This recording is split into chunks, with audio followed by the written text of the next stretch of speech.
Nagbigay ng ngiti at saya ngayong Kapaskuhan sina Kim Chiu at Paulo Avellino matapos silang mamahagi ng pamasko sa ilang piling benepisyaryo.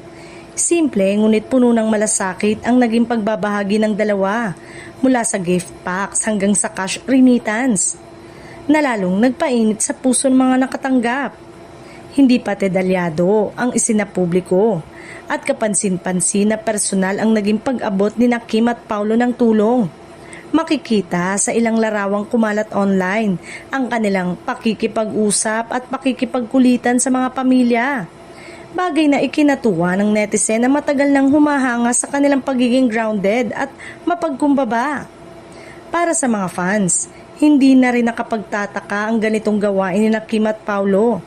Kilala si Kim sa kanyang charity efforts tuwing Pasko, habang si Paulo naman ay tahimik ngunit consistent sa pagtulong, lalo na sa mga komunidad na higit sa nangangailangan. Sa pagkakataong ito, mas naging espesyal ang pamasko dahil magkasama nilang isinagawa ang aktibidad. Agad namang umani ng positibong reaksyon sa social media ang kanilang ginawa.